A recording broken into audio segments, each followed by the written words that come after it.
It's never really the past we long for, but the feeling we had back then.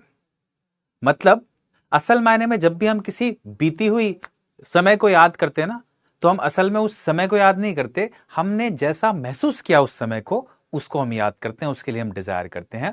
A very warm good evening ladies and gentleman, बहुत बहुत नमस्कार और बहुत स्वागत है आप सभी का परिश्रम की एक और इंग्लिश क्लास में। आशा करता हूं कि आप सब लोग बिल्कुल ठीक ठाक है, बढ़िया है। अभी रिसेंटली ग्रेड 12 का रिजल्ट आया है और आशा करता हूं कि आप सब लोगों ने जो रिजल्ट अनाउंस हुए हैं उनका आनंद लिया होगा। आपको ये सांत्वना, ये सेटिस्फैक्शन मिला होगा कि आप सही जगह पर आई थिंक अपना समय इन्वेस्ट कर रहे हैं, क्योंकि बहुत सारे हमारे बच्चों ने बहुत अच्छा किया है। इनफैक्ट ओवरऑल जितने बच्चे हैं, चाहे वो हमसे जुड़े थे चाहे नहीं जुड़े हुए थे, उनका बहुत अच्छा रिजल्ट आया है। कुछ बच्चे बहुत खुश थे, कुछ बच्चे थोड़ा सा कम खुश थे, बट ओवरऑल एक बहुत अच्छा रिजल्ट हम लोगों को देखने को मिला and we are really happy. कुछ बच्चों से मिला भी, आप लोगों को उनके बारे में बताऊंगा, but before I move head late me begin the class. आपका सबका स्वागत है और एक बार आप मुझे बता दीजिए आप लोग मुझे सुन पा रहे हैं, देख पा रहे हैं सही से कि नहीं, फिर मैं आगे स्टार्ट करता हूं। आई कैन सी बहुत सारे बच्चे यहां पर जुड़ गए हैं। वैष्णवी, मानसवी, दिशा, प्रिशा, मनीषा, नेहल, दीपिका, हिमांग, विक्रम, आरुष, साक्षी, जाट, सलोनी, वर्णिका, पलक, आदर्श, हिमांशी, निव्या, मुस्कान, तनिष्का, अवनीश, अर्पिता, खुशबू। क्या बात है, very warm good evening to all, बहुत बहुत नमस्कार, बहुत स्वागत। आप लोगों ने मुझे कॉन्फर्मेशन भी दे दिया है कि आप लोग मुझे सुन पा रहे हैं और देख पा रहे हैं। तो अब मैं करता हूं अपनी इस क्लास को शुरू। मैंने क्लास की स्टार्टिंग में एक प्यारी सी कोटेशन बोली, it's not really the past that we long for, it's how we felt back then. मतलब आप लोगों ने बीते हुए समय को जब भी आप याद करते हैं, तो आप उस बीते हुए समय को याद नहीं करते, आपने उस बीते हुए अच्छे समय में जैसा महसूस किया ना, उस चीज को आप मिस करते हो, उस चीज को आप दोबारा जीना चाहते हो। और यही थीम है आज की स्टोरी का जो हम पढ़ने वाले हैं, the third level. Time travel की कहानी है और इसको स्टार्ट करेंगे हम आज। बेहद मजेदार स्टोरी है। आपके सिलेबस में जैसा कि मैंने कहा, एक के बाद एक बहुत प्यारी प्यारी स्टोरीज हैं। लास्ट क्लास में हम लोगों ने माय मदर 66 जो पोम पढ़ी थी, वो आप लोगों को क्लियर होगी, थोड़ी सी इमोशनल पोम थी। ये है जो स्टोरी, वो एक एडवेंचरस स्टोरी है, आपकी सप्लीमेंट्री रीडर विस्तास की स्टोरी है। आपको बेहद मजा आने वाला है इस स्टोरी को पढ़ने में, ठीक है। इमोशनल स्टोरी नहीं है ये, अनलाइक जो स्टोरीज हमने अभी तक पढ़ी, जैसे the last lesson, my mother 66, ये दोनों स्टोरीज कुछ हद तक आई वुड से थोड़ी इमोशनल थी। ये है एडवेंचरस, टाइम ट्रैवल पे बेस्ड है। तो मैं शुरू करूंगा आज की क्लास। पहले हम लोग शुरू करते हैं अपने गेम के साथ, ठीक है। एब्सोल्युटली गॉर्जियस, क्या बात है, गुड मॉर्निंग यार। तुम लोग को कौन सा समय दिख रहा है? अभी शाम के 5 बजे हैं, अभी तुम लोग को मॉर्निंग लग रहा है? ठीक है ठीक है ठीक है, गुड इवनिंग जी, नमस्कार। आई मिस यू, अरे I miss my miss sorry, I miss this class with you all too. मैं भी बहुत मिस करता हूं आप सबके साथ ये क्लास। स्टार्ट करते हैं, चलिए with the game, here we begin. फिर मैं आपको स्टोरी की बात बताऊंगा, देखते हैं। हाँ, 3 पजल्स आप लोगों के सामने, बताइए फटाफट से। हाँ, इमेजिनरी स्टोरी है, जी हाँ, फिक्शनल स्टोरी है, बिल्कुल ऑफ कोर्स, है ना। अभी तक हम लोगों ने क्रेडिबल प्रूफ तो इकट्ठा नहीं किया है कि टाइम ट्रैवल करने में हम सक्षम हैं, है ना। ये तो हमने सोचा है कि हो सकता है आपने इंटरस्टेलर देखी हो तो, लेकिन हाँ, हम लोग को अभी आता नहीं है टाइम ट्रैवल कैसे करना है, अभी तक फिक्शन ही है वो। तो ऑफ कोर्स बताइए बताइए बताइए। सबसे पहला, I am not alive but I can grow, I don't have lungs but I need air to blow, I am not a plant but I thrive with light, what am I? बताइए जल्दी से जी, बताइए। हाँ हाँ हाँ हाँ हाँ हाँ हाँ हाँ हाँ हाँ हाँ, यही है सबसे पहला। ओके, बहुत बढ़िया, करेक्ट बात है भाई, करेक्ट आंसर है सबसे पहले का। हाँ, fire is the correct answer भाई।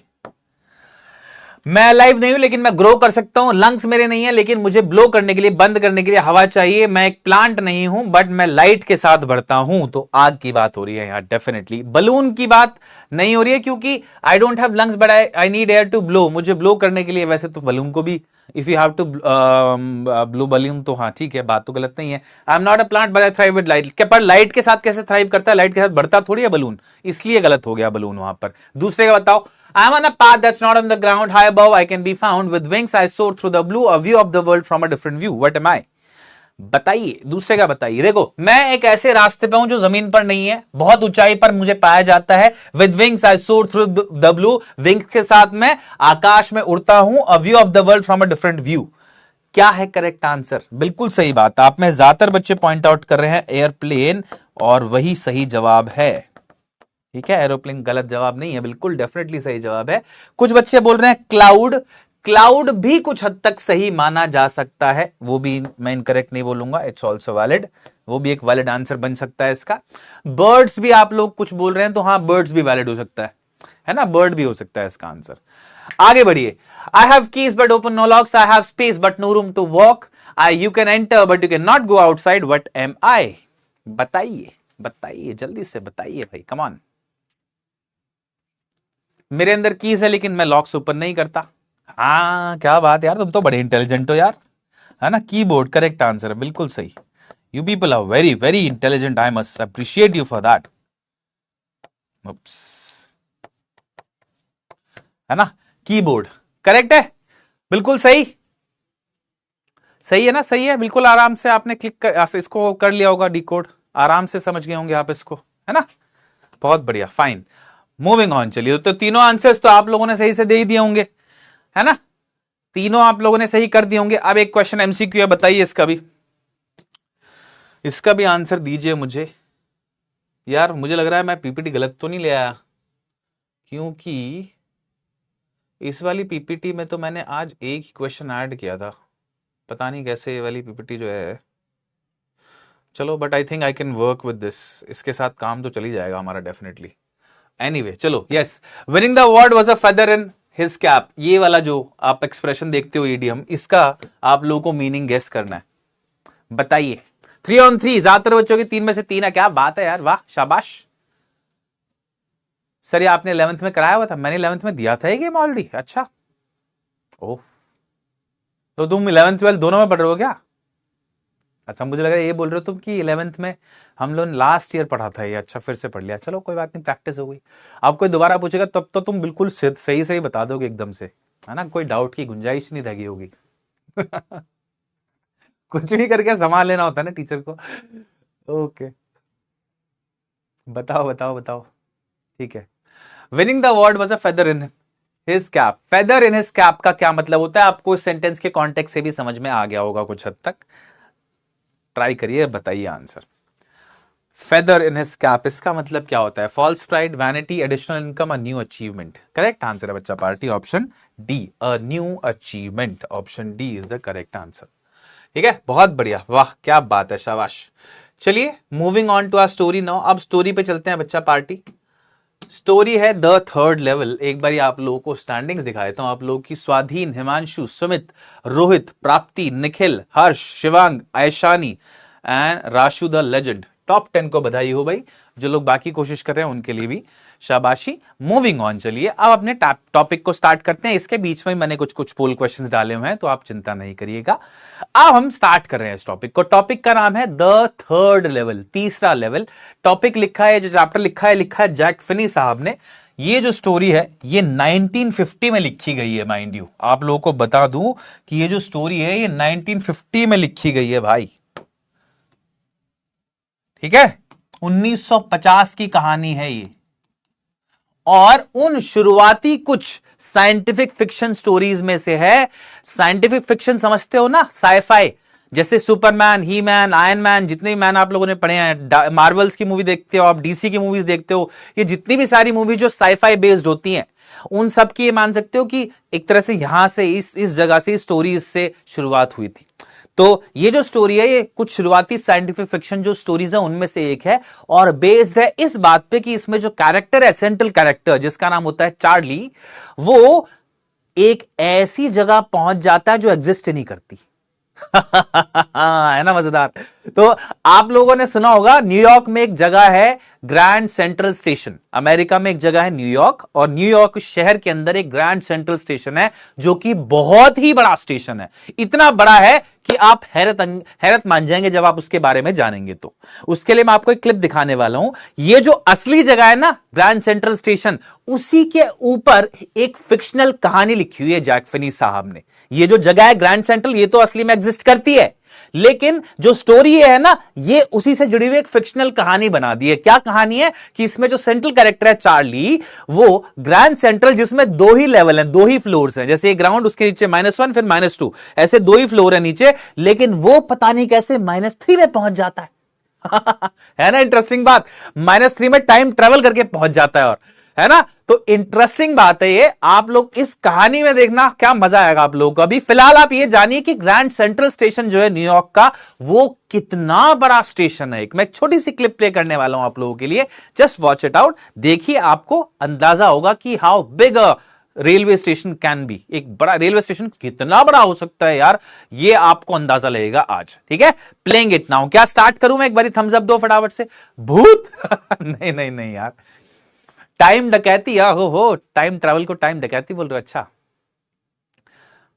बताओ बताओ बताओ बताओ। यस, स्टार्ट कर दूं? हैप्पी बर्थडे कैसे आ गया यार मेरा? अभी तो बहुत दूर है, अक्टूबर में है ना। कर दूं स्टार्ट? ठीक है, yes yes yes yes yes, thumbs up. ठीक है, fine, all right, let me begin. तो स्टार्ट कर दीजिए सर, एक बारी वो वीडियो प्लीज प्ले कर दीजिए।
All right, wonderful, I believe. हाँ, मजा आया होगा आप लोगों को देखकर कि ग्रैंड सेंट्रल स्टेशन असली में एग्जिस्ट करता है, और कितनी बड़ी, एक कितना बड़ा रेलवे स्टेशन, एक रेलवे टर्मिनल ये है। लगभग 7 मिलियन लोग, 7 मिलियन मतलब 70 लाख लोग हर रोज इससे ट्रैवल करते हैं। इतनी आबादी पूरी सैन फ्रांसिस्को जो सिटी है अमेरिका में, उसकी है बेसिकली।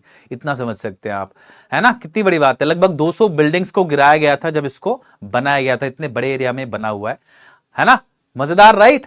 इंटरेस्टिंग ट्रिविया है ना, लेसन से जुड़ा हुआ है, लेकिन आपके एग्जाम के पॉइंट ऑफ व्यू में नहीं, एग्जाम के पॉइंट ऑफ व्यू से नहीं आने वाला है। ये सिर्फ एक ट्रिविया मैंने आप लोगों को दिया है। आशा करता हूं मजा आया होगा आप लोगों को, और अंदाजा लग गया होगा कि ये है कितना बड़ा।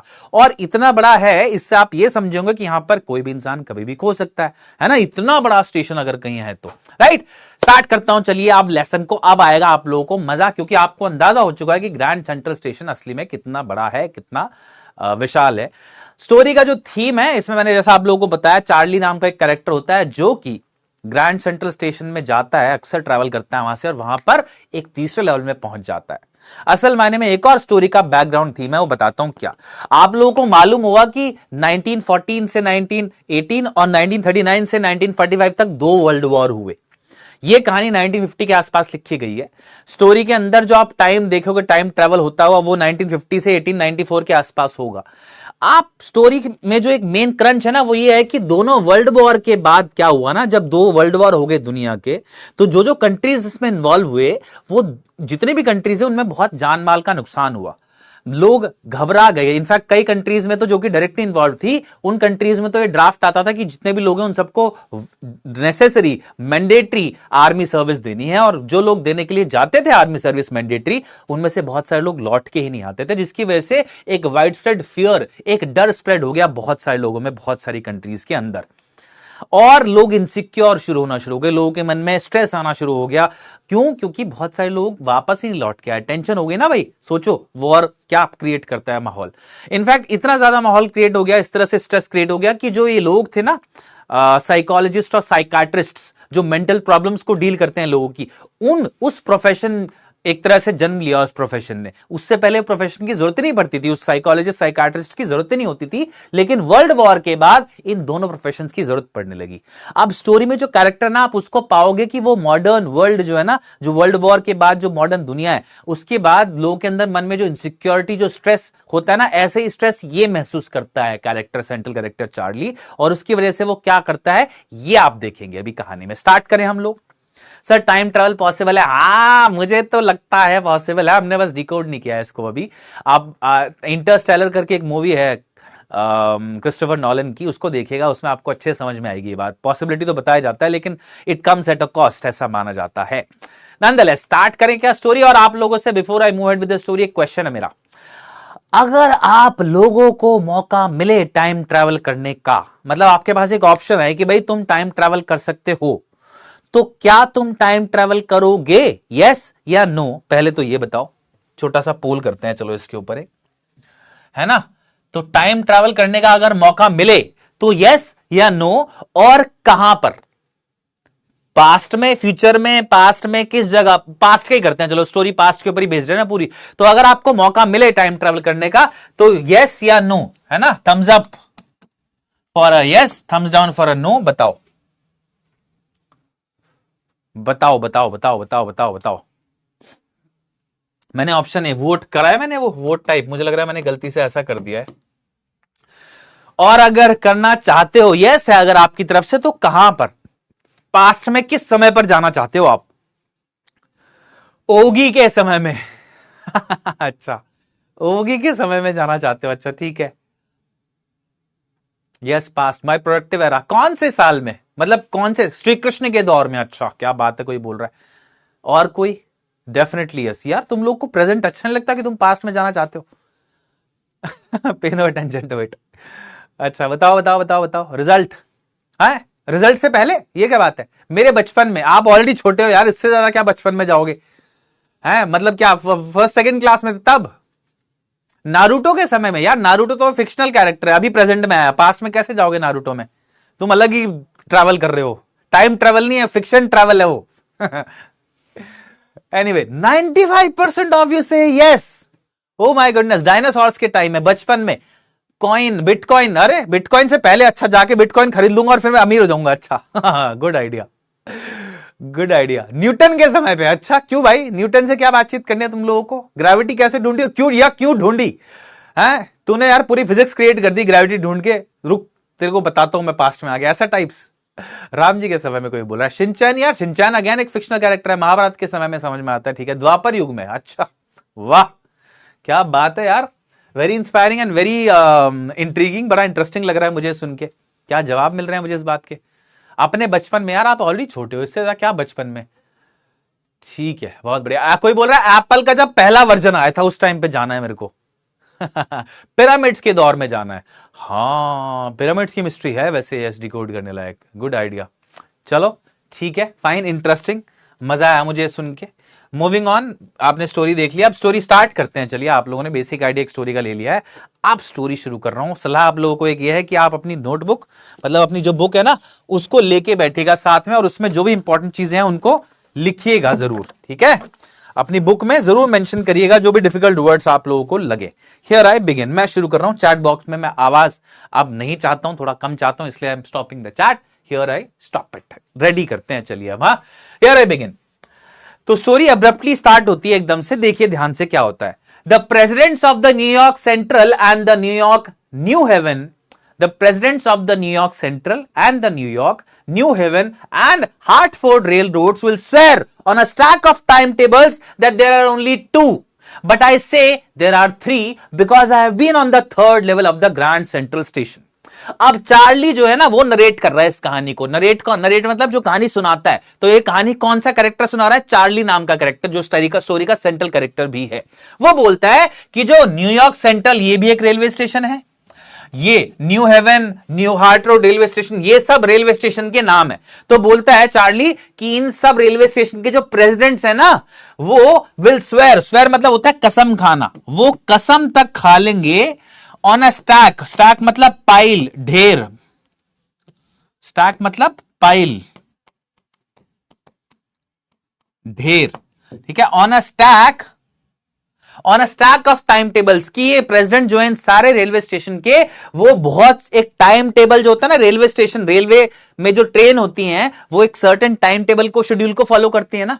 तो बोलते हैं अब सबसे इंपॉर्टेंट चीज होती है वो एक ट्रेन के लिए, मानिए आप, apart from the other employees, maintenance and all that, उससे अलग टाइम टेबल को अडेयर करना इंपॉर्टेंट होता है उसके लिए ना। क्योंकि ट्रेन का अगर टाइम 8:05 है तो 8:05 पे निकल जाती है, लेट हो जाए अलग बात है, बट अमूमन टाइम बड़ा इंपॉर्टेंट होता है ट्रेन के पॉइंट ऑफ व्यू से। एनीवे, तो चार्ली क्या बोलता है कि भाई इन सबके प्रेसिडेंट जो है ना, वो in time table, railway station का जो रेल का जो शेड्यूल होता है ना, ऐसे बहुत सारे ढेरों की कसम खा के बोलेंगे that there are only two, कि सिर्फ दो हैं, दो।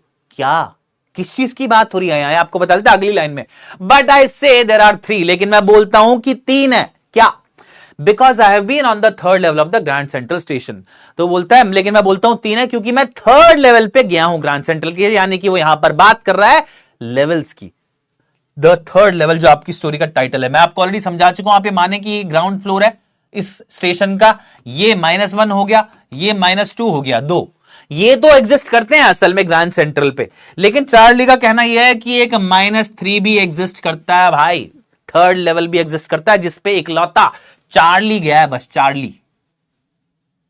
तो कह रहा है वो, ऐसा मानो कुछ कि आप किसी रेलवे स्टेशन पे गए हो, या आप ऐसा मानो कि आप दिल्ली कभी आए हो, तो आपने देखा होगा राजीव चौक एक मेट्रो स्टेशन है, उस मेट्रो स्टेशन के नीचे भी एक है, -1 तो है मेट्रो स्टेशन में, है ना। तो कोई बंदा ये कहे कि भाई मैं राजीव चौक पे आया और मैं -2 में भी गया हूं, वहां -2 नहीं एग्जिस्ट करता, तो कहेगा यार पागल है क्या तू एक ही लेवल है वहां पर, दो कैसे हो सकते हैं। एनीवे, तो ऐसे ही कुछ बोल रहा है चार्ली। आगे देखिए। यस, अब इस बात को सुनने के बाद आपको क्या लगा कि पगलैट हो गया होगा, शायद ये पागल हो गया होगा। तो बोलता है yes I have taken the obvious step. तो बोलता है हाँ, मैंने जो ऑब्वियस स्टेप ऐसे टाइम पे बनता है, जो नेचुरल स्टेप ऐसे टाइम पे मुझे लेना चाहिए, वो मैंने ले लिया है। क्या?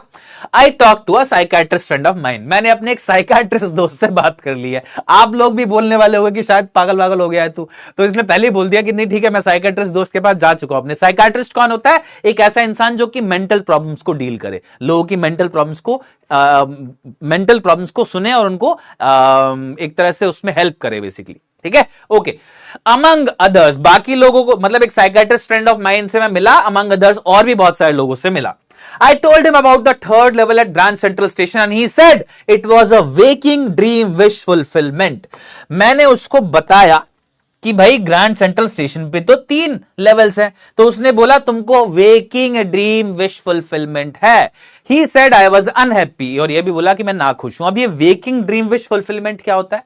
तो वेकिंग ड्रीम विश फुलफिलमेंट अगर आपको बताऊं सिंपल अक्षरों में, वेकिंग मतलब उठे हुए, ड्रीम विश मतलब जो आपकी बहुत तगड़ी इच्छा हो, बहुत ज्यादा जिस चीज के बारे में आप सोचते हो, आपकी विश है वो बहुत बड़ी, इतनी बड़ी कि आप ड्रीम विश मतलब नींद में देखें उसको। फुलफिलमेंट मतलब पूर्ति, जब आप जागते हुए अपनी इच्छा की पूर्ति कर लें, मतलब आप चीजों को इमेजिन कर लें।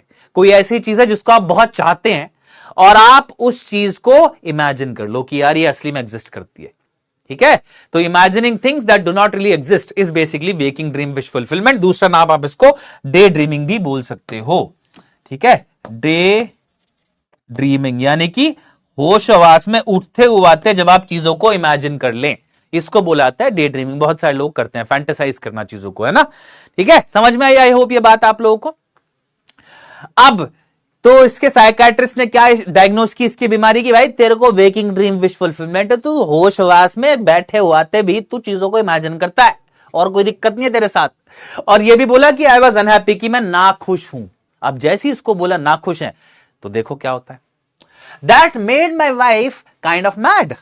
जैसे ही इसको बोला गया कि तुम नाखुश हो, तो इसकी बीवी जो थी वहीं पर होगी, उसने वो बड़ी नाखुश हुई इस बात पे कि अच्छा मेरा पति नाखुश है मेरे रहते हुए। तो चलो, मेरा पति नाखुश है मेरे रहते हुए, एकदम से इसकी जो वाइफ है वो बहुत गुस्सा होती है इस बात पे कि मेरा पति नाखुश थोड़ी है। वैसे गुस्सा होना क्यों था मुझे समझ नहीं आई इस बात पे, तो बहुत नेचुरल बात होती है। But he explained that he meant the modern world is full of insecurity, fear, war, worry and all the rest of it, and that I just want to escape. अब जैसे ही इनकी धर्म पत्नी ने बोला साइकियाट्रिस्ट को कि अच्छा मेरा पति नाखुश है, अच्छा, तो साइकियाट्रिस्ट बैकफुट पे आ गया। उसने क्या बोला?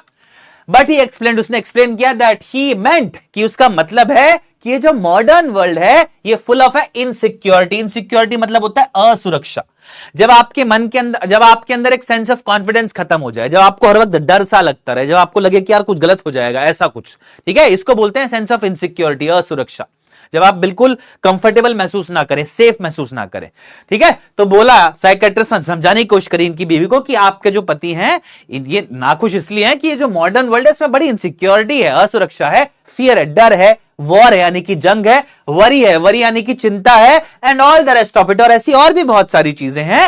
And that I just want to escape, and that I just want to escape. Okay, और ये चार्ली जो है ये बस एस्केप करना चाहता है। एस्केप मतलब छूटकर भागना, किसी सिचुएशन से भागना।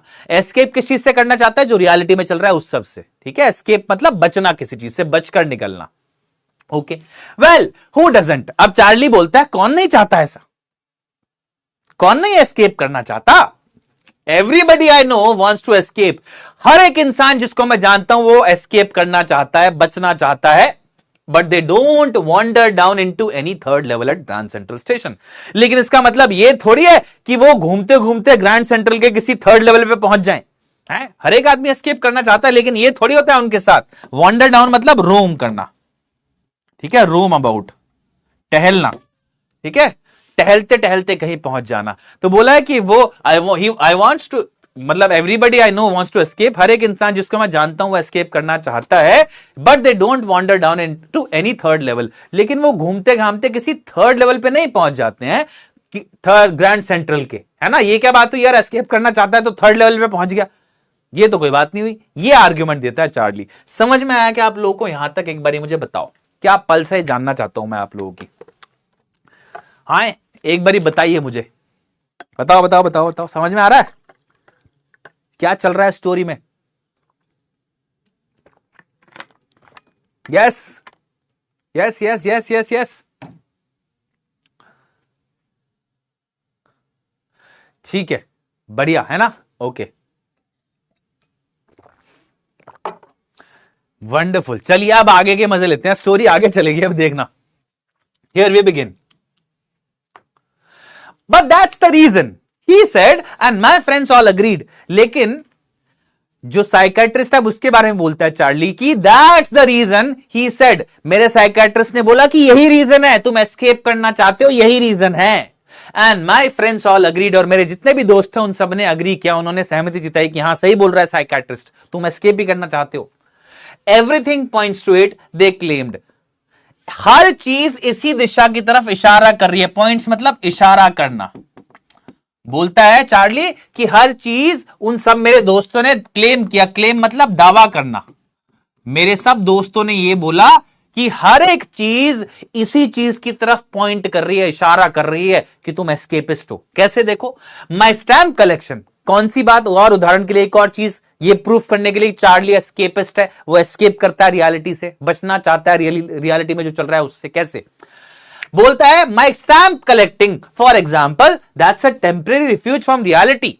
अब जैसे इसको बताया ना कि ये भाई इधर उधर जाता है, जो थर्ड लेवल में पहुंच जाता है वो एस्केप करता है रियलिटी से, इसलिए ऐसी इसी चीज का उदाहरण देने के लिए एक और एग्जांपल दिया गया कि ये बोलता है कि मेरी स्टैंप कलेक्शन की हॉबी है, मेरे को स्टैंप कलेक्ट करना पसंद है। अब आप लोग को अभी स्टैंप कलेक्शन का इतना आइडिया नहीं होगा, लेकिन पुराने समय में जब लेटर्स चला करते थे ना, तो लेटर के ऊपर स्टैंप लगाई जाती थी, और अलग अलग समय पर अलग अलग रुपए की जो स्टैंप आती है ना, उनको इकट्ठा करने का शौक होता था लोगों को। ये बाहर भी था ऐसी। तो बोलता है चार्ली कि मेरे को स्टैंप कलेक्शन का शौक है, for example that's a temporary refuge from reality. इन लोगों के अकॉर्डिंग वो एक टेम्परेरी रिफ्यूज है। रिफ्यूज मतलब होता है शेल्टर, पनाह। अब यहां पर जो टेम्पररी रिफ्यूज है, मतलब इसका मतलब क्या हुआ भाई, ये जो पूरी फ्रेज है इसका मतलब क्या हुआ, तो इस पूरी फ्रेज का मतलब है टेम्पररी रिलीफ, कुछ देर के लिए रिलीफ मिलता है मुझे ऐसा करके, ऐसा मान लो आप। ठीक है, तो मेरी जो स्टैंप कलेक्टिंग की हॉबी है, ये डॉक्टर जो इसका साइकाइट्रिस्ट जिससे कंसल्ट कर रहा है, वो ये बोलता है कि तुम्हारी जो स्टैंप कलेक्शन का शौक है ना, जब भी तुम स्टैंप कलेक्ट करने के लिए बैठते हो ऐसे, वो भी तुम्हारा रियलिटी से कुछ समय के लिए तुम एस्केप करते हो, वो भी तुम रियलिटी से कुछ देर के लिए एक अपनी हॉबी के अंदर जाके पनाह ले लेते हो, तुम रियलिटी में जीना नहीं चाहते, एस्केप करना चाहते हो, वो भी उसी का एग्जाम्पल है। अब चार्ली बोलता है इस बात के जवाब में, वेल मे बी, शायद, वेल मे बी मतलब हाँ ठीक है शायद, but my grandfather didn't need any refuse from reality. लेकिन मेरे दादाजी को तो ऐसी कोई रिफ्यूज नहीं चाहिए थी रियलिटी से, मेरे दादाजी को तो ऐसा रियलिटी से कोई प्रोटेक्शन नहीं चाहिए थी। Things were pretty nice and peaceful in his day. उनके समय में, यानी कि जब इसके दादाजी रहे होंगे, तब तो चीजें बहुत ही नाइस और पीसफुल थी, शांतिमय थी। वर्ल्ड वॉर से पहले के समय में जीते थे इसके दादाजी। From all I hear and he started my collection. बोलता है कि मुझे जहां तक मैंने सुना है, फ्रॉम ऑल आई हियर मतलब जहां तक मैंने सुना है, जब दादाजी रहा करते थे तब तक तो चीजें बहुत पीसफुल थी। And he started my collection, और मेरा जो स्टैंप कलेक्शन का शौक है, ये मेरे दादाजी ने शुरू किया था। क्या मतलब है चार्ली का यहां पर, तो चार्ली ये बोलना चाहता है कि भाई ये जो बात बोल रहा है ना मेरे को साइकाट्रिस्ट की, मेरे को वेकिंग ड्रीम विश फुलफिलमेंट की प्रॉब्लम है, डे ड्रीमिंग की प्रॉब्लम है, और उसके लिए एक और एग्जांपल ये दे रहा है कि तुम ये जो करते हो स्टैंप कलेक्शन इसलिए करते हो, टेम्परेरी रिफ्यूज है वो भी रियलिटी से तुम्हारा। तो बोलता है भाई मेरे को तो तुम बोल रहे हो कि मैं थोड़ा सा रियलिटी से कुछ देर के लिए हट जाता हूं इस स्टैंप कलेक्टिंग करते हुए, लेकिन दादाजी भी करते थे मेरे ये काम तो, और उस समय तो कोई दिक्कत भी नहीं थी, परेशानी भी नहीं थी, सब कुछ बढ़िया था, तो ये तो कोई बात नहीं हुई तुम्हारी, तो लॉजिक गलत है तुम्हारा, ये बोलता है Charlie. Anyway, it's a nice collection too, blocks of four practically every US issue, first day covers and so on. बोलता है कि जो कलेक्शन है ना मेरा, वैसे जो दादाजी ने शुरू किया था, जिसको मैं अब कंटिन्यू करता हूं, वो जो कलेक्शन है वो एक बहुत बढ़िया कलेक्शन है, blocks of four practically every US issue. US issue मतलब यूएस इशूड स्टैंप्स, जितने भी स्टैंप्स इशू हुए हैं ना यूएस में, उसके 4 ब्लॉक्स हैं। ब्लॉक्स मतलब पाइल्स, ढेर, मतलब लगभग हर एक यूएस इशूड स्टैंप के 4 ब्लॉक्स हैं, 4 ढेर हैं, 4 पाइल्स हैं मेरे पास। फर्स्ट डे कवर्स के भी, फर्स्ट डे कवर एक चीज है जो कि आपको आगे पता चलेगी स्टोरी में, अभी मैं समझा नहीं रहा हूं उसको, एंड सो ऑन, और भी बहुत सारी चीजें ऐसी। President Roosevelt collected stamps too, you know. बोलता है प्रेसिडेंट रूजवेल्ट भी क्या करते थे, स्टैम्प कलेक्ट, उनको भी दिक्कत थी क्या ये है, ऐसा बोल रहा है चार्ली एक तरह से। एनीवे, आगे देखो अब। Anyway, here's what happened at Grand Central। अब बोलता है देखो अब सुनो हुआ क्या मेरे साथ, ये जो थर्ड लेवल पे पहुंचा ये कैसे हुआ ये बताता है। Anyway, here's what happened at Grand Central one night last summer I worked late at the office। एक रात लास्ट समर, पिछली गर्मियों की बात है, मैं लेट ऑफिस में काम कर रहा था, अपने देर तक मैंने अपने ऑफिस में काम किया। I was in a hurry to get uptown to my apartment. मैं बहुत जल्दी में था अपटाउन, अपने अपार्टमेंट पहुंचने की। अपटाउन क्या होता है, area of town away from main area. Basically शहर का एक ऐसा एरिया, जैसे क्या होता है भाई, देखो ये मान लो कोई शहर बसा है ऐसे, ऐसे मान लो कि कोई शहर बसा है ऐसे, हाँ, तो इस शहर के बीचों बीच जो होंगे ना भाई, बिल्कुल बीचों बीच, यहां पर कुछ इंडस्ट्रीज होंगी, ताकि सब लोगों की एक्सेस में रहे, यहां से भी आने वालों को, यहां से भी आने वालों को। तो अमूमन जो इंडस्ट्री सेटअप की जाती है ना, वो बिल्कुल बीचों बीच, सॉरी, जो इंडस्ट्री सेटअप की जाती है वो किसी शहर के बीचों बीच सेटअप की जाती है, ठीक है, ताकि सब लोग वहां पर काम करने के लिए आ सके और सब लोग को पास पड़े वो।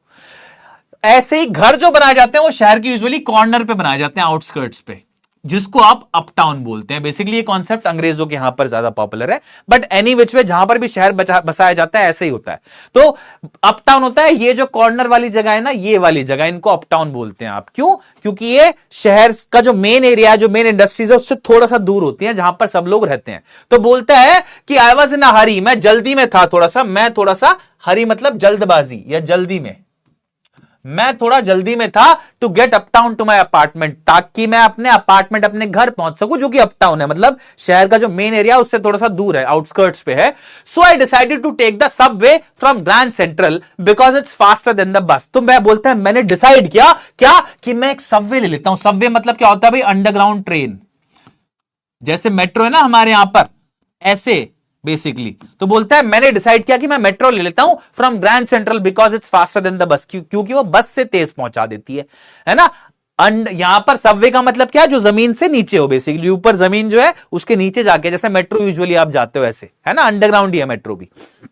Okay, now I don't know why this should have happened to me. अब बोलता है मुझे नहीं मालूम ये मेरे साथ क्यों हुआ। I am just an ordinary guy named Charlie, मैं तो एक साधारण सा इंसान हूं जिसका नाम है चार्ली, और मेरी एज है 31 ईयर्स, 31 साल का मैं हूं, ठीक है, 31 ईयर्स ओल्ड हूं मैं। And I was wearing a tan gabardine suit and a straw hat with a fancy band. बोलता है मैं एक टैन गैबर्डीन, टैन मतलब होता है बच्चे tawny brown, tawny brown colour basically उसको बोलते हैं आप टैन। गैबर्डीन होता है fabric, a type of fabric, एक तरह का फैब्रिक होता है। बोलता है कि मैंने ब्राउनिश से गैबर्डीन का बना हुआ सूट पहना हुआ था, एक सूट पहना हुआ था मैंने गैबर्डीन टॉनी कलर का, यानी कि ब्राउन से कलर का, लाइट ब्राउन मान लो, जैसे शेर का कलर होता है ना थोड़ा थोड़ा, उसको बोला जाता है टैन। तो बोलता है मैंने टैन कलर का सूट पहना हुआ था जो कि गैबर्डीन के मटेरियल से बना होता है, जैसे सिल्क होता है, कॉटन होता है, ऐसे गैबर्डीन भी होता है। एंड अ स्ट्रॉ हैट, और एक स्ट्रॉ हैट पहनी होती है। स्ट्रॉ हैट होती है ऐसी बेसिकली जो आप देख रहे हो इस इमेज में, with a fancy headband. With a fancy headband मतलब ये आप देख रहे हो इस इमेज में, ये इसको हेडबैंड बोला जाता है, कि मेरे हेडबैंड के ऊपर एक ब्यूटीफुल खूबसूरत फैंसी सा हेडबैंड भी था बेसिकली, ठीक है। तो बोलता है मैंने ये कपड़े पहने हुए थे, हैट पहनी हुई थी खूबसूरत जिसमें बैंड भी लगा हुआ था एक fancy. I pass a dozen man who look just like me, और मैं गुजरा एक डजन, डजन मतलब 12, मैं बहुत सारे लोगों के सामने से गुजरा जो कि बिल्कुल मेरे जैसे दिखते थे। And I wasn't trying to escape from anything, और मैं किसी भी चीज से एस्केप करने की कोशिश नहीं कर रहा था, बचने की कोशिश नहीं कर रहा था मैं। I just wanted to get home to Louisa, my wife. मैं तो बस अपनी बीवी लुइसा के पास जाना चाहता था, है ना। I just wanted to get home to Louisa, my wife. मैं तो बस अपनी बीवी लुइसा के पास जल्दी से पहुंच जाना चाहता था, है ना। ओके ओके ओके ओके, कुछ क्वेश्चंस हैं उसके बाद तो फिर भाई समझ में आया क्या यहां तक? जल्दी बताओ जल्दी बताओ जल्दी बताओ जल्दी बताओ। कमान कमान कमान कमान कमान कमान कमान कमान कमान, क्लियर है? Easy PG easy PG easy PG, समझ में आया यहां तक? अब ये स्टोरी बता रहा है कि मैं पहुंचा कैसे थर्ड लेवल पे, देखते हैं चलिए अभी, और इसमें मजा आ जाएगा आपका। समझ आ गया सर, बहुत बढ़िया। क्वेश्चन के आंसर दो फिर समझ में आ गया है तो। What explanation does the psychiatrist give for the narrator's experience? है जो नरेटर यानी कि चार्ली का एक्सपीरियंस रहा है थर्ड लेवल पे पहुंचने का, इसकी क्या एक्सप्लेनेशन देता है साइकियाट्रिस्ट? क्या बोलता है कि क्यों पहुंच गया तू थर्ड लेवल पे बेटे? इजी बिजी लेमन स्क्वीजी, हाँ इंडीड, है तो आसान ही वैसे।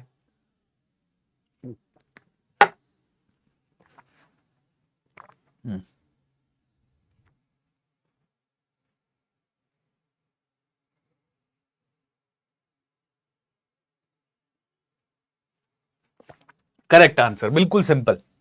क्या बोलता है साइकियाट्रिस्ट कि भैया तेरा जो एक्सपीरियंस रहा है थर्ड लेवल पे पहुंचने का, वो इस वजह से है क्योंकि तू वेकिंग ड्रीम विश फुलफिलमेंट कर रहा है, तू खुली आंखों से सपने देख रहा है बेटा, डी ड्रीम कर रहा है तू, ये मतलब हो गया।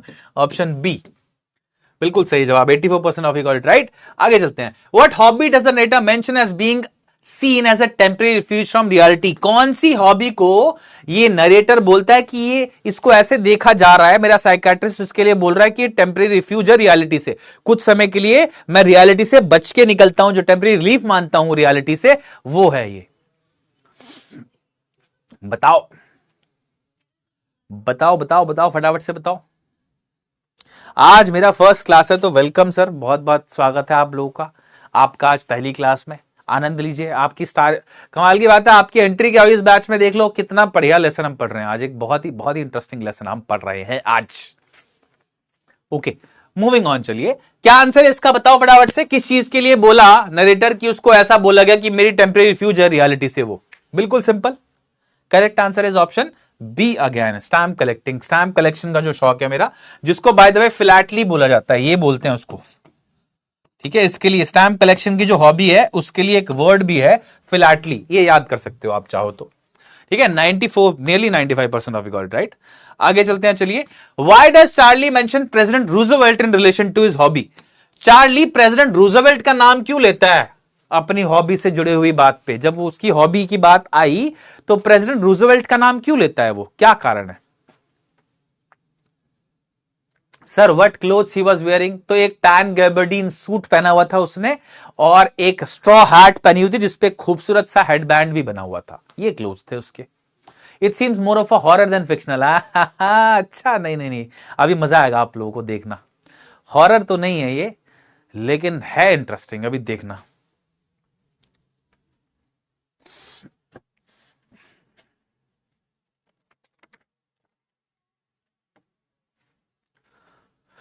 Okay, to highlight that stamp collecting is a prestigious hobby, to show that his collection is better than Roosevelt's, to argue that famous people don't need refuges from reality, to indicate that Roosevelt also need a refuge from reality. क्या correct answer इसका? बिल्कुल सही जवाब option A. ये highlight करने के लिए stamp collecting एक प्रेस्टिजियस हॉबी, एक बहुत बढ़िया हॉबी है, इसको बड़े बड़े लोगों ने किया है भाई, ये रीजन है। कुछ लोगों ने बोला बी और सी भी, अरे क्या बात है, कमाल है यार। बाकी रीजंस तो do not make sense. Last question for now, What implicit contrast does Charlie make between his own time and his grandfather's era? क्या बड़ा इंपॉर्टेंट क्वेश्चन है, और ये जिस्ट है मतलब इस लेसन की, मानिए। क्या इंप्लिसिट कॉन्ट्रास्ट, इंप्लिसिट मतलब जो डायरेक्ट ना हो, मतलब ऐसी क्या इंडायरेक्ट कॉन्ट्रास्ट दिखाता है? कॉन्ट्रास्ट मतलब डिफरेंस। चार्ली अपने समय में और अपने दादाजी के समय के बीच में क्या डिफरेंस दिखाता है चार्ली? बताइए एक बारी, बताइए बताइए बताइए बताइए।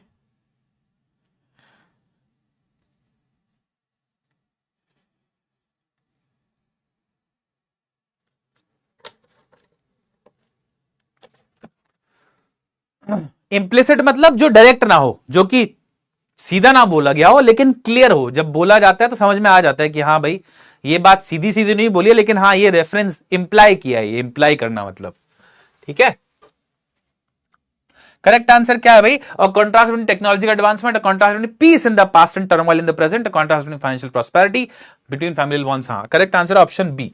कॉन्ट्रास्ट दिखाइए कि पुराने समय में पीस था, शांति था, और आज के समय में टर्मोइल है। टर्मोइल मतलब केओस, परेशानी। ऑप्शन बी अगेन, 70% ऑफ ने गॉट इट राइट। बढ़िया, आगे चलते हैं, स्टोरी को कंटिन्यू करते हैं। एक बार आप लोग की स्टैंडिंग्स दिखा देता हूं, विच इज करेक्ट। प्रीतम, क्या बात है। Rashu the legend, IAS. Rishabh, वाह यार, एक कैडेट है, एक राशु लेजेंड है, एक आईएएस है, तीनों टॉपर्स मेरे तो क्लास में, वाह। ऑलरेडी पढ़ रहे हैं मेरे साथ आईएएस बच्चे, वाह। शिवम कुमार, आयना खान, अनवी चौधरी, अंकेशु करक, Taiba Imtiaz, monkey D लफी, Anuj Sharma, top 10 को बधाई हो। आगे चलते हैं। जिनका नंबर इसमें बाय चांस नहीं आया, परेशान नहीं होएगा। लीडर बोर्ड में अगर आपका नाम नहीं आया, there is no problem at all. बस चांस की बात है कि आप अच्छा कोशिश करते हो तब आपका नाम आ जाता है, अदरवाइज नहीं आता कई बार अच्छा करने के बावजूद भी। तो परेशान नहीं होइएगा, आपके आंसर जो मैंने बताया यहां पर उनका समझ में आना चाहिए आपको, है ना। मैं अगर खुद भी यहां बैठ के ट्राई करूं ना रियल टाइम में ऑन द गो आप लोगों के साथ, तो हो सकता है मेरा नाम भी ना लीडर बोर्ड पे। मैं तो क्वेश्चन करा रहा हूं, ये तो ये चांस की बात है ना।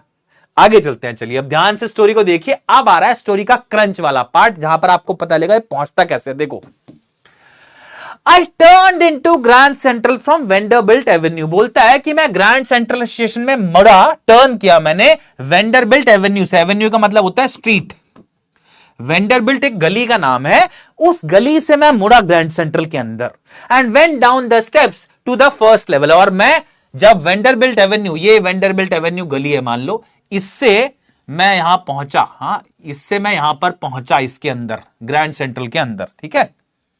ये ग्रैंड सेंट्रल है, ये ग्रैंड सेंट्रल है भाई पूरा। हाँ, पार्डन माय ड्राइंग, बहुत ही बेकार ड्राइंग है, बट थोड़ा सा आइडिया देना चाहता हूं बस आप लोगों को।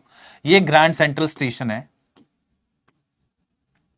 बोलता है मैं यहां पर घुसा इसके अंदर, और फिर मैं पहुंचा एक बेसिकली कहां पर, फर्स्ट लेवल पे। वेंट डाउन द स्टेप्स, मैं सीडीओ से नीचे उतरा और मैं -1 पे, एक तरह से ऐसे मान लो सीडीओ से नीचे उतरा मैं और मैं -1 लेवल पे पहुंच गया सीडीओ से नीचे उतरने के बाद। ठीक है, where you take train like the 20th century, जैसे जहां पर आप ट्रेन ऐसे बोर्ड करते हो जैसे कि 20th सेंचुरी में आप बोर्ड करते थे। मतलब -1 लेवल पर बहुत सारी ट्रेन चला करती थी, वहां पर ट्रेन में लोग बैठ जाया करते थे, simple.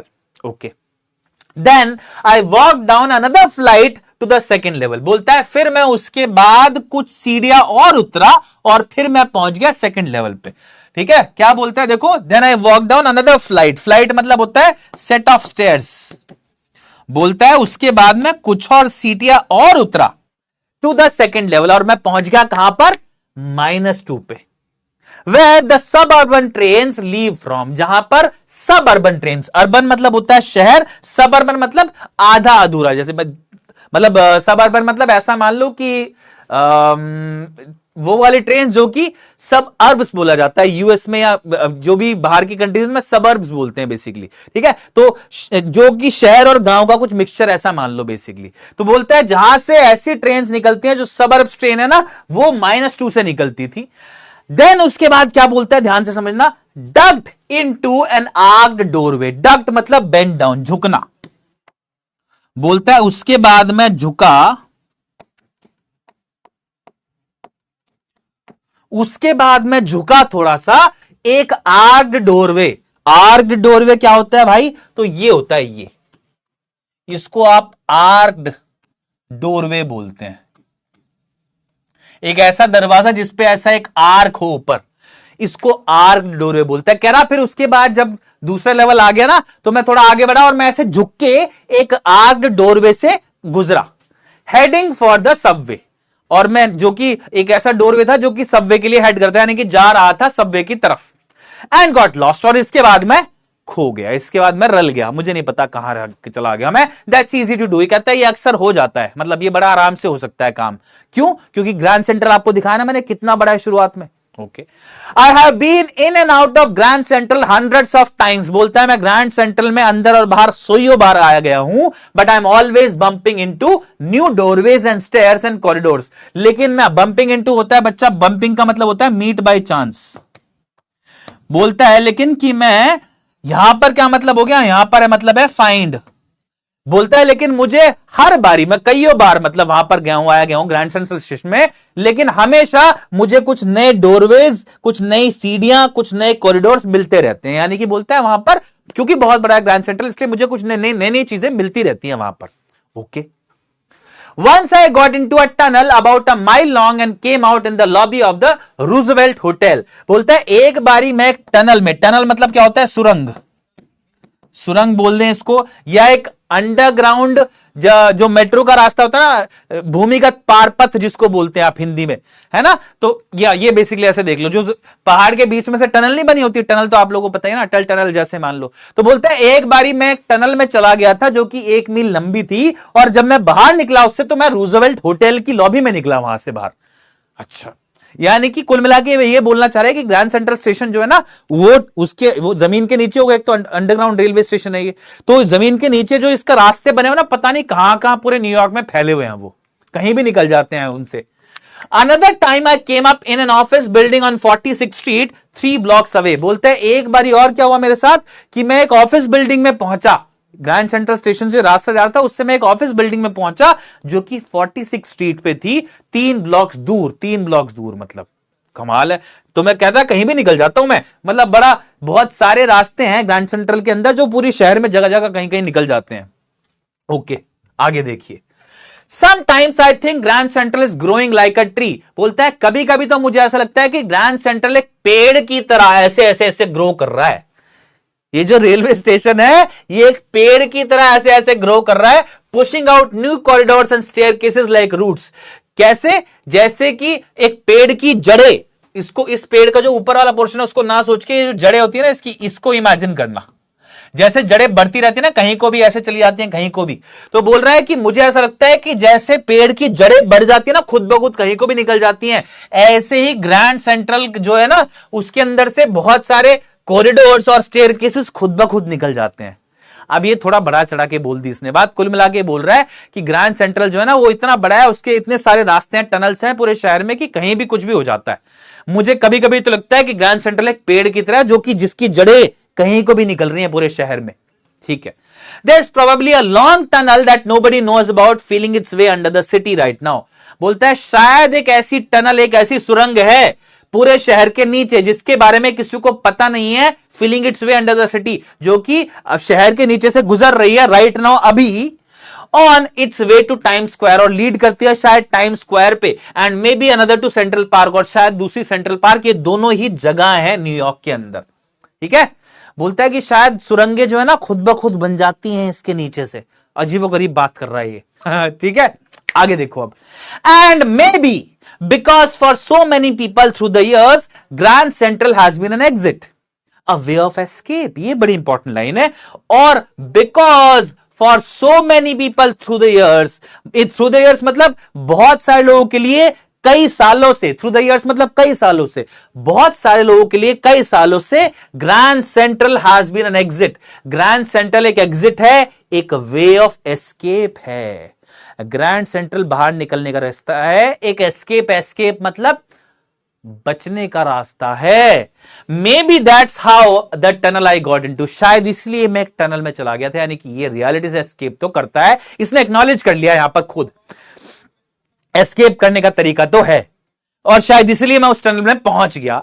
But I never told my psychiatrist friend about that, लेकिन यह बात मैंने कभी अपने साइकाट्रिस्ट दोस्त को नहीं बताई। जो बात हमको बता रहा है साइकाट्रिस्ट दोस्त को नहीं बताई, वरना वो तो कॉन्फिडेंट आता बिल्कुल। एनीवे, अब बताता है कि हुआ क्या था आखिरकार। The corridor I was in began angling left, जिस कॉरिडोर में मैं था, ये मान लो ऐसे, हाँ ये ऐसे मान लो कि जिस कॉरिडोर में मैं था, ऐसा कॉरिडोर, वो धीरे धीरे थोड़ा थोड़ा लेफ्ट की तरफ मुड़ने लगा ऐसे। ठीक है, एंड स्लांटिंग डाउनवर्ड, स्लांटिंग मतलब स्लोपिंग, झुकना, एक तरह से झुकना या झुके होना, और धीरे धीरे वो नीचे की तरफ ऐसे, हाँ ऐसे कैसे यार, ये थोड़ा सा डिफिकल्ट है बनाना, लेकिन आप ऐसे समझ लो कि वो धीरे धीरे फिर ऐसे ऐसे नीचे की तरफ मुड़ा। मतलब एक सीढ़ी, जो कॉरिडोर था उसमें से मैं ऐसे जा रहा था, फिर यहां पर से फिर वो नीचे की तरफ गया। स्लांटिंग डाउनवर्ड्स मतलब ऐसे मान लो कि मैं ऐसे चल रहा हूं, पहले तो लेफ्ट की तरफ मुड़ा मैं थोड़ा सा, फिर उसके बाद मैंने देखा कि कुछ नीचे रास्ता जा रहा था। स्लांटिंग डाउनवर्ड्स मतलब नीचे की तरफ झुका हुआ था रास्ता, समझ गए, नीचे की तरफ कुछ जा रहा था मतलब। And I thought that was wrong, और बोलता है कि मुझे तो लगा कि ये गलत है, ये कैसे हो रहा है, दो ही स्टेशन है यहां पर, सॉरी दो ही फ्लोर है इस पे, तो नीचे की तरफ रास्ता कैसे जा रहा है। But I kept on walking, लेकिन बोलता है कि मैं चलता रहा, मैं रुका नहीं। All I could hear was the empty sound of my own footsteps. बोलता है कि मुझे सिर्फ और सिर्फ अपने पैरों की आवाज ही आ रही थी इस जगह पर।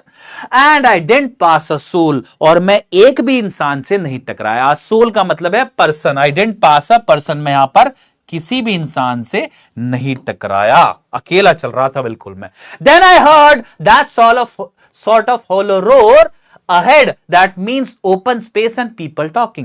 फिर एकदम से क्या हुआ, I heard that sort of hollow roar. roar मतलब होता है यहां पर शोर, hollow मतलब होता है खोखला, खाली जगह से आने वाला जो शोर है। बोलता है फिर मैंने उस तरह का, sort of मतलब टाइप ऑफ, मैंने उस तरह का hollow roar, खाली खोखला शोर सुना मैंने।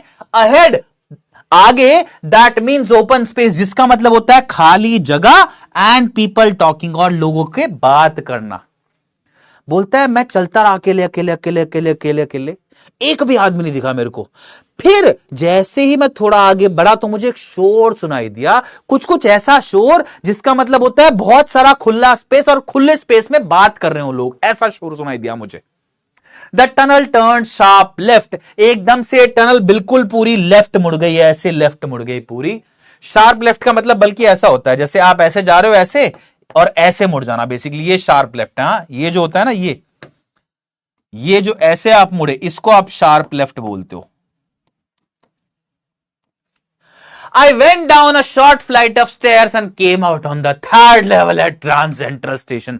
बोलता है कि मैं एक छोटे से फ्लाइट ऑफ स्टेयर्स, फ्लाइट का मतलब अगेन यहां पर सेट ऑफ स्टेयर्स है, फिर से मैंने कुछ सीढ़ियां उतरी एंड मैं बाहर पहुंचा third level of Grand Central station पर.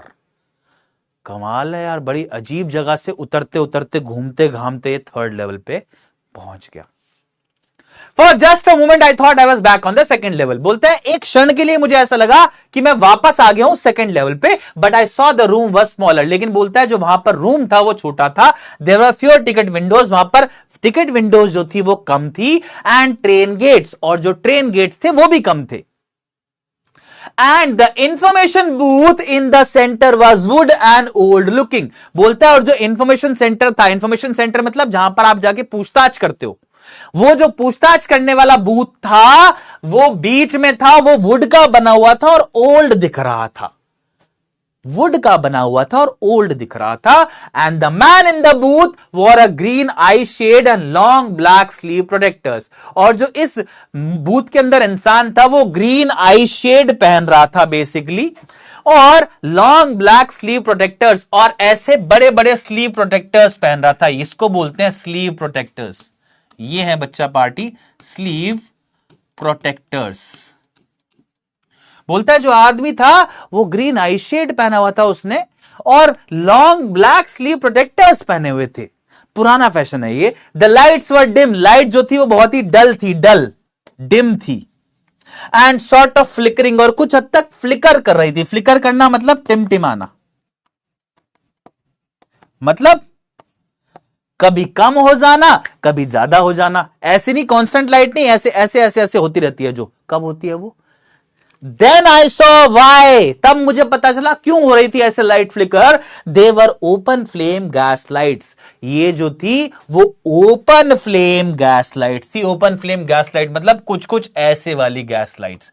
कौन सी होती हैं बेसिकली, जो हमारे पुराने समय में लालटेन होता था ना, लालटेन, उसको आप मान लो कुछ हद तक ओपन फ्लेम गैस लाइट्स बुलाता है इसको. लालटेन मान लो. पुराने समय में अगर आपने लालटेन आपने देखा ही नहीं होगा. मैं जब छोटा था बहुत तब हुआ करता था लालटेन. बेसिकली जब घरों में लाइट नहीं हुआ करती थी ना, तो ऐसा दिखने वाला कोई एक क्या बोलते हैं आप, लैंप हुआ करता था, जिसमें नीचे थोड़ा सा ऑयल होता था, ऊपर एक बत्ती होती थी, और उसको जलाते थे ना तो रोशनी आती थी. अब उसमें होता क्या था कि उसको थोड़ी ऊंचाई पे रखते थे. अब वो जैसी जैसी उसकी बत्ती जलती थी ना तो ऐसे ऐसे फ्लिकर करती रहती थी. लाइट कांस्टेंट नहीं रहती. जैसे अभी यहां पे लाइट जली हुई कांस्टेंट आ रहा है ना, वहां पे लाइट कभी डिम हो जाती थी, कभी बढ़ जाती थी, कभी डिम हो जाती थी, कभी बढ़ जाती थी, ऐसा होता था. ठीक है, तो ये ओपन फ्लेम गैस लाइट थी यहां पर. यानी कि इस वक्त तक इलेक्ट्रिसिटी इन्वेंट नहीं हुई है, यानी कि ये समय है पास्ट का. थर्ड लेवल पे तो वो पहुंचा ही है, एक नॉन एग्जिस्टेंट जगह पे तो वो पहुंचा ही है, साथ साथ ऐसी जगह पहुंच गया जो कि टाइम में भी पीछे है बहुत. अभी आगे और बताएगा, देखो.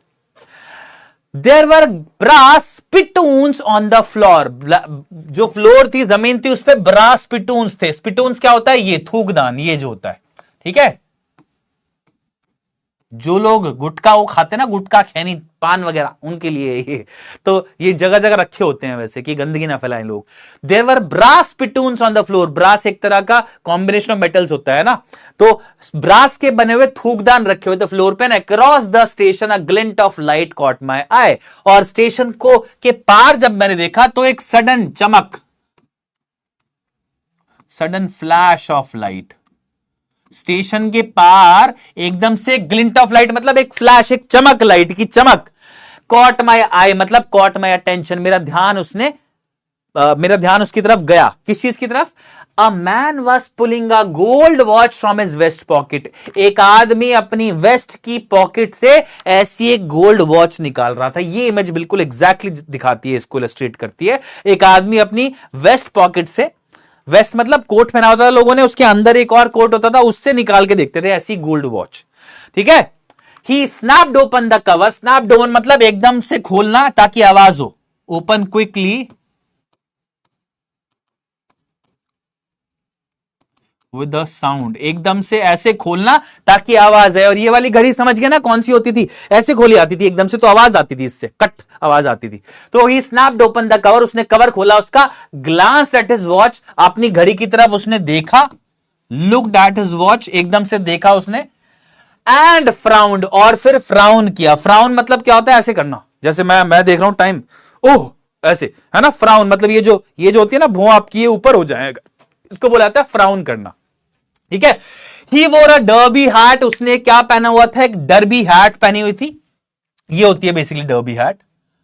अ black 4 button suit with tiny lapels, एक ब्लैक कलर का सूट था जिसमें 4 बटन थे, बेसिकली 4 बटन थे, और टाइनी लेपल्स। लेपल्स क्या होता है? अब तो आप ये देख रहे हो, ये जो होता है ये वाला जो पोर्शन होता है ना कोट का, ये जहां पर ये देख रहे हो ना आप, इसको लेपल बोला जाता है, लेपल बोला जाता है। बोल रहा है कि एक ऐसा आदमी दिखा मुझे वहां पर, इतना खतरनाक डिस्क्रिप्शन, मतलब वहां के लोग कैसे थे। अब ये देखो, वहां पर मुझे एक ऐसा आदमी दिखा जिसने डर्बी तो हैट पहनी हुई थी, ये वाली हैट पहनी हुई थी जो कि पुराने समय में पहनते थे लोग।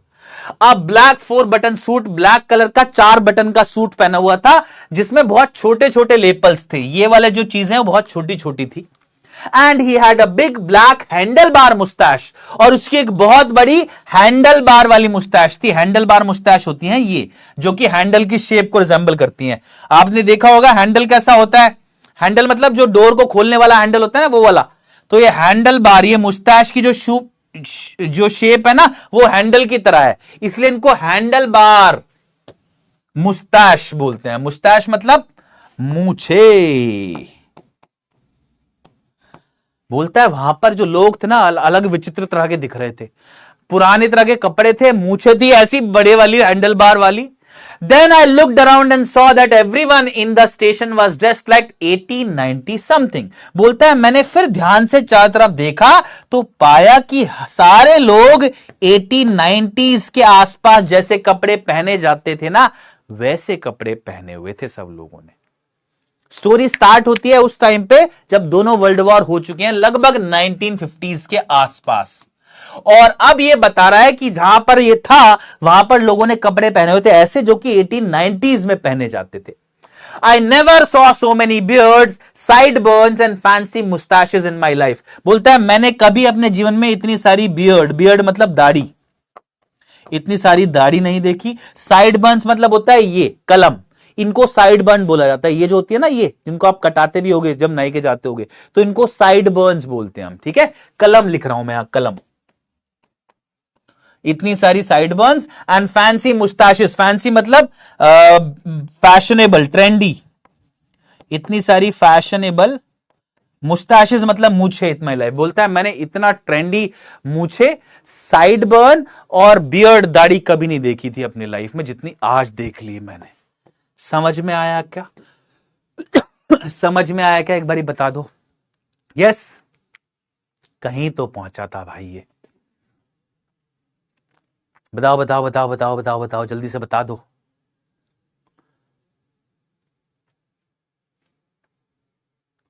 सर ट्रेन तो ग्राउंड पे चलता है, ग्राउंड फ्लोर पे। भाई अंडरग्राउंड ट्रेन सिस्टम होता है एक, जैसे हमारा मेट्रो है ना दिल्ली में, या और भी काफी जगह जिसको अंडरग्राउंड सबवे बोलते हैं उसको, है ना, सब बोलते हैं, या हमारे यहाँ ट्रेन मेट्रो ट्रेन बोलते हैं। तो वो तो अंडरग्राउंड होती है, ऊपर थोड़ी चलता है। मेट्रो वैसे ऊपर भी चलती है कई जगह, लेकिन अमूमन जो अंडरग्राउंड सिस्टम है बेसिकली उसकी बात हो रही है यहाँ पर।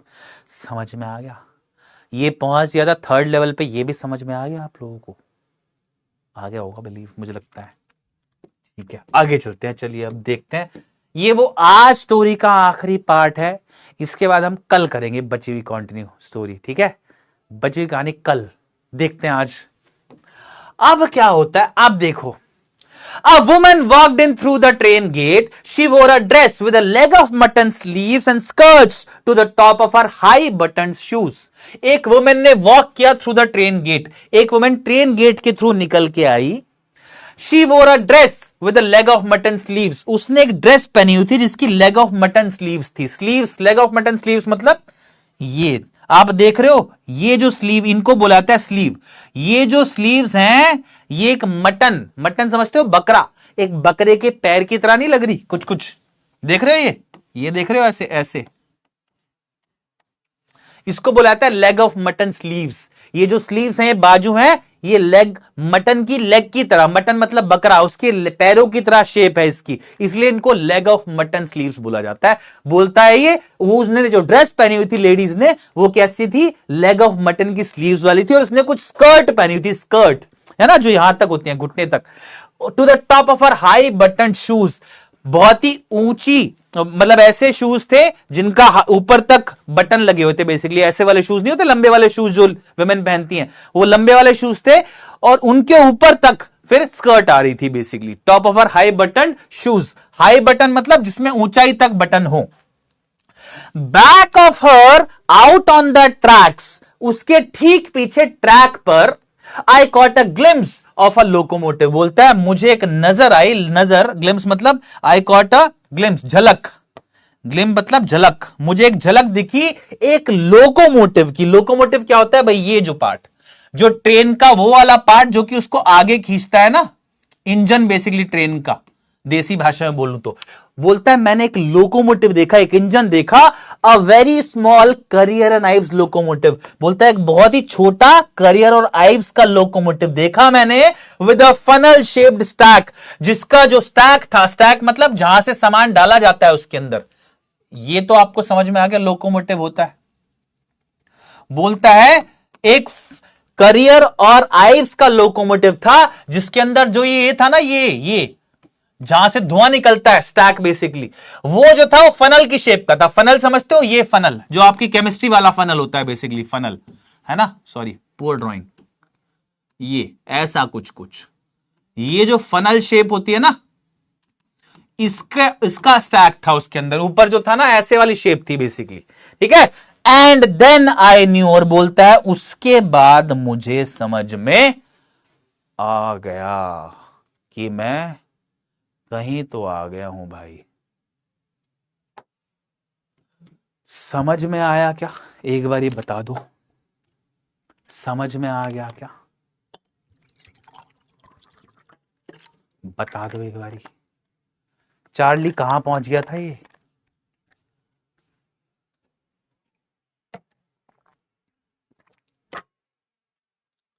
लोकोमोटिव का मतलब जो ट्रेन का इंजन होता है ना, उसको लोकोमोटिव बोलते हैं। ट्रेन का जो वो वाला पार्ट, ये वाला पार्ट जो ट्रेन को, पूरी ट्रेन को, ये पूरी ट्रेन है पीछे, इस पूरी ट्रेन को जो ये वाला हिस्सा खींच रहा है, इसको लोकोमोटिव बोलते हैं, ठीक है। हाउ इज इट, स्टोरी कैसी लगी तुम लोगों को यहां तक, क्योंकि बची हुई स्टोरी हम कल देखेंगे। कल चार्ली पहुंच गया है भाई ऐसी जगह पर जहां पर सब लोगों ने 1890s के कपड़े पहने हुए हैं, खतरनाक सा फैशन है, बहुत सारी मूछें, दाढ़ी और साइड कलमे हैं, स्टाइलिश स्टाइलिश। ओह, अगर स्टोरी पे मूवी बने ना तो आपको बहुत मजा आएगा, क्योंकि जो डिस्क्रिप्शन दिया हुआ है ना, ये बहुत ही आप्ट है आपको दिखाने के लिए, स्टेट करने के लिए। Scary, yes. करियर अराइव्स मतलब एक लोकोमोटिव जो कि एक कंपनी बनाती है। करियर अराइव्स एक नाम है कंपनी का, जो कि बहुत पहले काम करती थी, 1890s के आसपास काम किया करती थी, फिर ये बंद हो गई, ऐसा मान सकते हो आप। करियर अराइव्स का मतलब नहीं है कुछ, करियर अराइव्स एक कंपनी का नाम है, बस इतना समझ लो आप, ठीक है, ठीक है। कहानी आगे कंटिन्यू करूं या कल, जल्दी बताओ। टफ चैप्टर, थोड़ा सा डिफिकल्ट वर्ड जरूर है, यस। बताओ जल्दी से बता दो।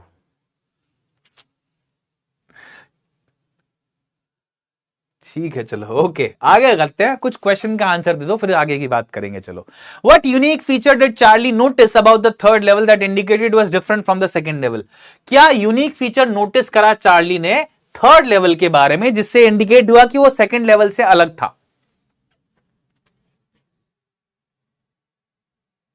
बताइए।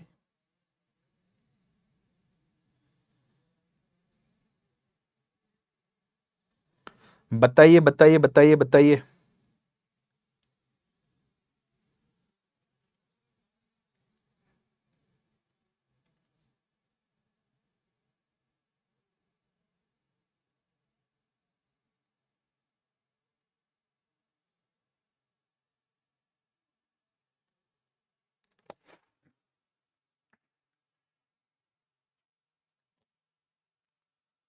क्या यूनिक फीचर था जो चार्ली ने नोटिस किया जिससे इंडिकेट हुआ कि ये थर्ड लेवल से लगता है। There were modern electric lights, the information booth was made of wood and looked old fashioned, एक तो ये, there were made more ticket windows, नहीं the room was much larger, option B. और भी कुछ चीजें थी, जैसे वहां पर स्पिटून्स रखे हुए थे ब्रास के, gas light, open flame gas lights थी, है ना, वो भी, लेकिन ये आप पॉइंटर बता सकते हो मेजर, आगे बढ़िए, आगे बढ़िए। Next, why does Charlie suggest grand Central station might be growing like a tree? Charlie ऐसा क्यों बोलता है कि ग्रैंड सेंट्रल स्टेशन जो है वो एक पेड़ की तरह बढ़ रहा है? ऐसा क्यों बोलता है वो? क्या लॉजिक है इस बात का? मतलब ये पूरी कहानी क्यों करता है वो? ये मुझे ऐसा लगता है कि ग्रैंड सेंट्रल जो है उसके नीचे टनल्स हैं, वो ऐसे बढ़ रहे हैं जैसे एक पेड़ की जड़ें बढ़ती हैं। क्यों बोलता है ऐसा? क्या बताना चाहता है आपको इसके थ्रू?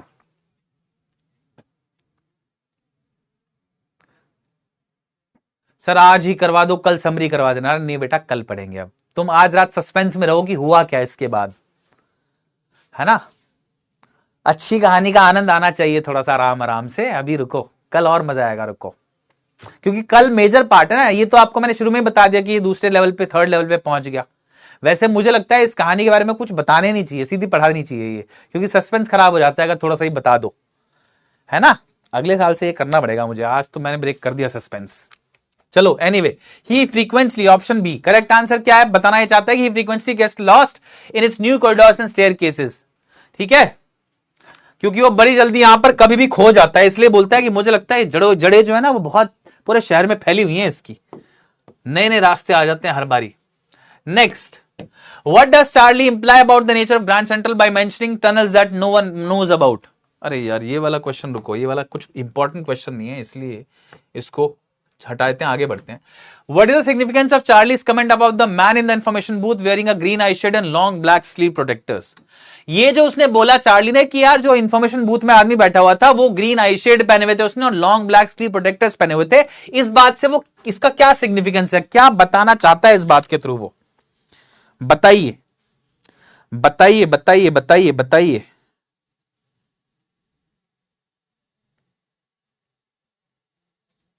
बताइए जल्दी से।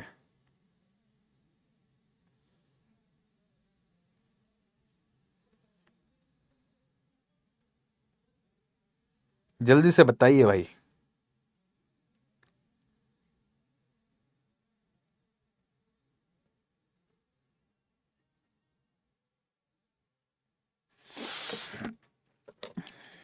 What is it?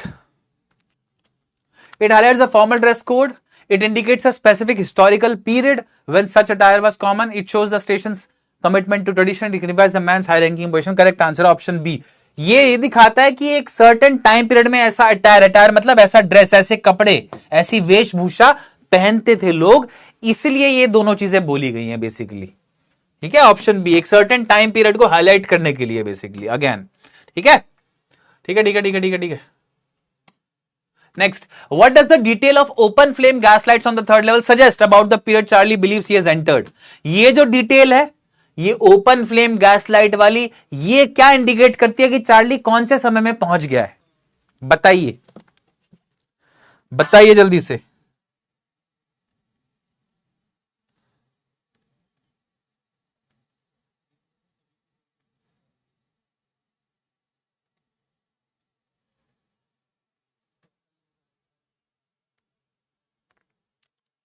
जल्दी से बताइए बच्चा पार्टी, कम ऑन। ये तो इजी है, आई बिलीव, मुझे लगता है सबसे आसान होगा ये।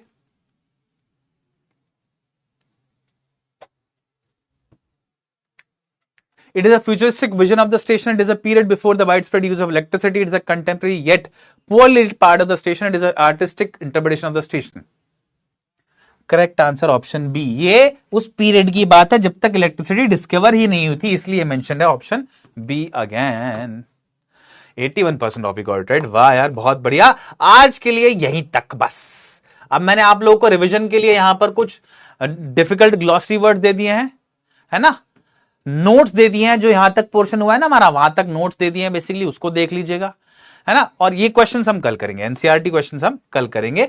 मैं करता हूं आज की क्लास को यहीं पर समाप्त। आप लोग रेस्ट लीजिए, हम लोगों ने क्लास को 15 मिनट पहले वाइंड अप कर लिया है। आनंद आया कि नहीं, ये एक बारी ये बता दो मुझे, पल्स है ये क्लास की, हाउ डिड यू फील? मैं जानना चाहता हूं कि स्टोरी कैसे लगी आपको। ठीक है, बताना, मुझे आइडिया चाहिए कि स्टोरी कैसी लगी आपको। वेरी इंटरेस्टिंग या ओके ओके, सो टाइप, मतलब हाँ, है ना? तो मुझे बताओ एक बारी वोट में जरा, how did you find the story to be? यहां तक, सो फार, यहां तक ये स्टोरी आपको कैसे लगी, एक बारी बताओ, है ना? अगर वेरी इंटरेस्टिंग लगी तो थम्स अप, अंगूठा ऊपर, अगर नहीं तो थम्स डाउन।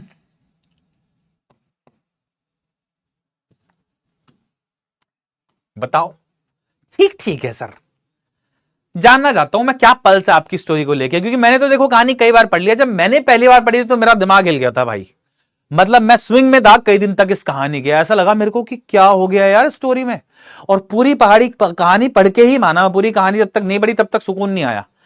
ठीक है, अब मैंने कई बार पढ़ा लिया तो मेरा वो हल्का सा कम है, लेकिन हाँ फिर भी मेरे को हर बार मजा आता है स्टोरी को पढ़ने में। अब आप लोगों से देखते हैं आप लोगों का क्या पल्स है इस पे। वो माइंड ब्लोइंग लगी इसका मतलब आप लोगों को ये। ठीक है, तो फिर आपको कल और भी मजा आएगा। कल की क्लास का वेट करिएगा। कल हम 5 बजे मिल रहे हैं मोस्ट लाइकली। हो सकता है क्लास में 3 बजे रीशेड्यूल करा लूं, क्योंकि मेरा थोड़ा सा काम है, कुछ जरूरी है ना। तो कल जिस भी टाइम हम मिलें आप रेडी रहिएगा, क्योंकि आपका दिमाग हिल जाएगा कल जो आप पढ़ेंगे। 2-3 चीजें बतानी है मुझे आप लोगों को कल। स्टार्ट करते हैं कल की क्लास को कल। आज की क्लास को मैं यहीं पर समाप्त करता हूं भाई। Thank you so much, you had wonder. मुझे बड़ा मजा आया आपको इस लेक्चर को यहां तक बताने में। कल फिर मिलेंगे, तब तक के लिए अलविदा। Have a good evening ahead. See you soon, bye bye, take care. मजा कीजिए, आनंद लीजिए और खुश रहिए। बाय।